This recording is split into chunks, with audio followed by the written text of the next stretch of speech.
Bienvenidos amigos televidentes a Pensamiento Crítico aquí en Ecuador TV.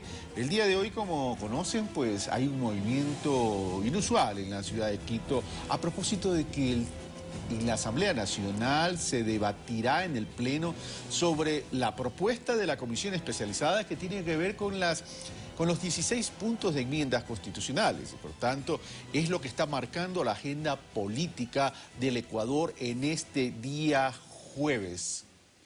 ¿Me dice que comenzamos con la entrevista de Quito? Sí. ¿Ya? Ok. Entonces, bueno, vamos aparentemente a hacer algunos arreglos técnicos con la ciudad de Guayaquil y comienzo entonces con la entrevista aquí de Quito. Ya tenemos al señor Ramón Sala Berría, profesor e investigador de la Universidad de Navarra, quien se encuentra en el Ecuador, invitado por la Universidad Particular Técnica de Loja, ¿no? Técnica Particular de Técnica Loja. Particular de Loja, para hablar cómo innovar el periodismo futuro en los medios digitales. El periodismo ha ido evolucionando, Ramón, en ese sentido. La prensa, el periodismo tradicional está cediendo espacio a este periodismo digital. El periodismo, al fin y al cabo, es un espejo de la sociedad y la sociedad en los últimos 20 años, desde la emergencia de las redes digitales, ha cambiado en sus formas de consumo, de acceso a la información y, como es natural, el periodismo, los medios de comunicación han tenido que adaptarse también a ese entorno. Y, efectivamente, hoy por hoy, las estadísticas así lo indican,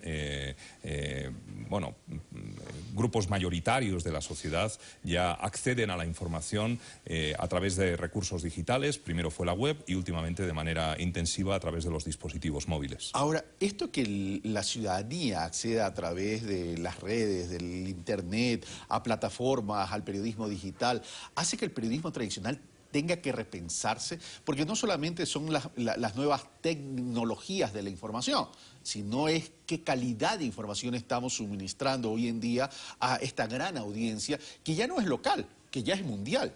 Por supuesto, el periodismo tradicional debe repensarse, pero la tecnología, no lo olvidemos, es una herramienta, no es un fin en sí mismo. Correcto. Por lo tanto, esas nuevas tecnologías digitales lo que permiten hacer es ampliar el alcance, la rapidez, la dimensión de la información, el enriquecimiento multimedia, pero al fin y al cabo los valores son permanentes. Entonces, lo que tenemos que hacer en el mundo del periodismo, los profesionales y los que nos dedicamos a formar a periodistas, como es mi caso, es enseñar a utilizar a fondo esas nuevas tecnologías, pero sin olvidar la relevancia de esos valores permanentes. Pero el tema de estas nuevas tecnologías, como dice Ramón, es el siguiente, es decir, la velocidad. Es decir, hoy prácticamente hay periodismo online. Es decir, lo que estamos tú y yo hablando en este momento, en fracciones de segundo, está generando o está construyendo algún tipo de percepción y eso se deriva en una opinión y se genera un debate.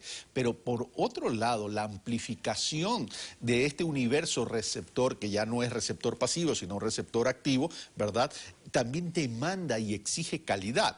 Ahora, el periodismo, por ejemplo, latinoamericano, ¿no parecería que se nos ha quedado en la coyuntura y no entra a profundizar temas estructurales del mundo? Precisamente una de las razones que me ha traído a Ecuador ha sido la presentación de un libro en el que hemos estado trabajando en los últimos 3 años, investigadores de los 22 países de Iberoamérica, es decir, todos los países de lengua española y portuguesa de América Latina, más España y Portugal. Y hemos hecho un trabajo conjunto en el cual hemos analizado la evolución de los medios digitales, del ciberperiodismo, en todos y cada uno de esos 22 países en los 20 años en los que se ha producido esa evolución, desde mediados de los años 90, ¿no?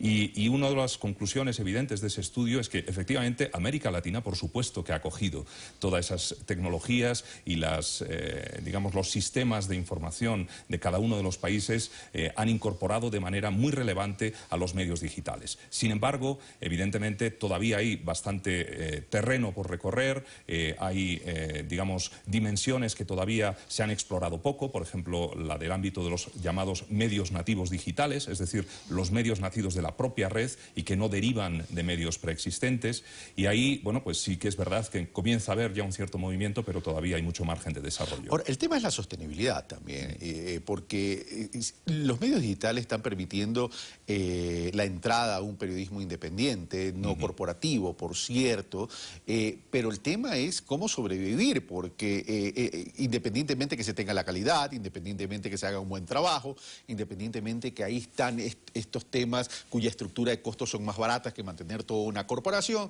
el periodista y su equipo tiene que sobrevivir, es decir, cómo generar ese apalancamiento financiero a través de los medios digitales. Incuestionablemente ese es el gran desafío.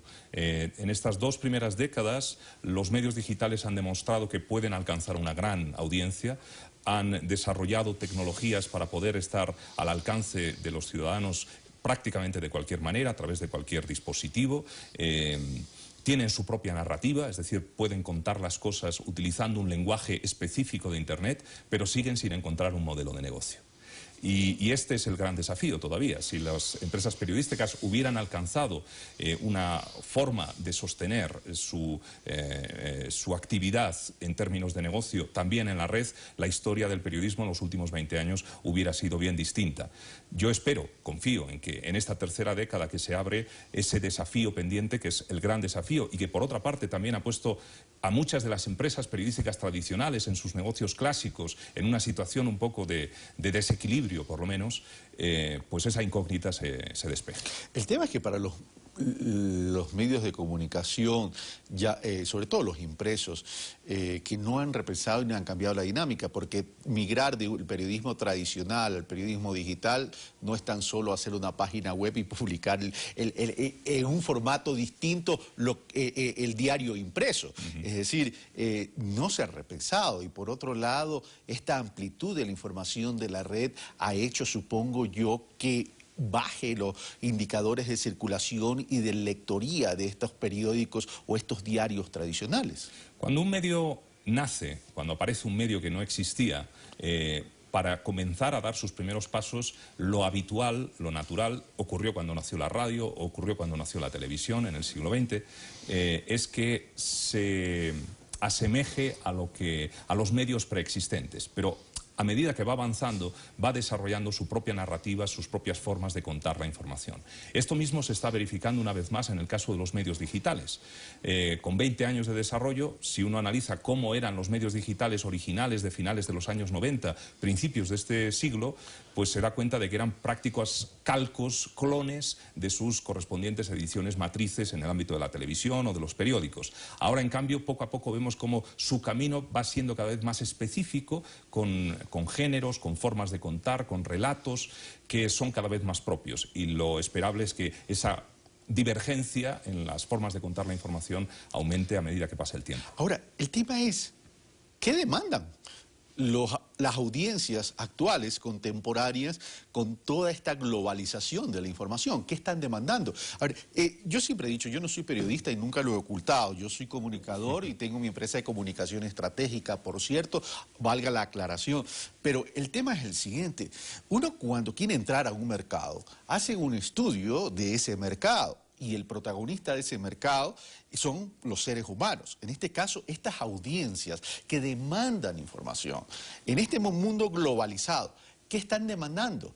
Para que los medios tradicionales y los medios digitales construyan un modelo para acercarlo a la ciudadanía en una comunicación bilateral. Los medios tradicionales, entendiendo por tales la prensa, la radio y la televisión, tenían una característica, entre otras, y es que tenían un alcance territorial limitado. En el caso de los periódicos, allí hasta donde alcanza la distribución, y en el caso de las radios y las televisiones, allí hasta donde alcanzan las frecuencias. Sin embargo, cuando llegó Internet, esa barrera temporal, esa barrera espacial se rompió por completo, porque un contenido elaborado aquí en Quito puede ser inmediatamente consumido en Pamplona, que es de donde yo vengo, en España. Y por tanto, esa barrera espacial se ha roto.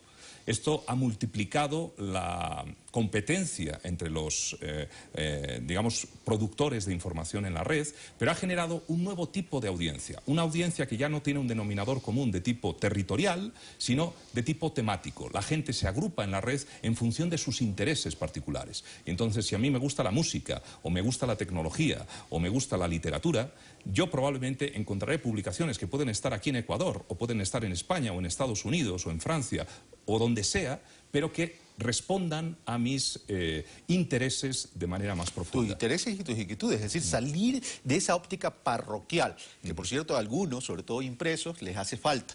Pero bueno, y ya para terminar entonces, Ramón, has venido al Ecuador por la Universidad Técnica Particular de Loja, la famosa UTPL. El día de hoy vas a estar en Quito, ¿haciendo qué?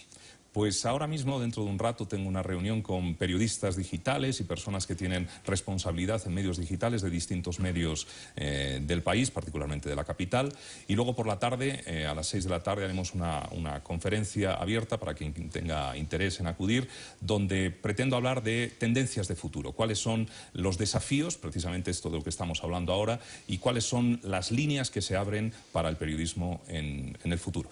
Gracias, Ramón Salaverría, por estar con nosotros y compartir estas experiencias fundamentales para una construcción de un periodismo mucho más maduro, por cierto, pero mucho más sintonizado con lo que quiere la audiencia.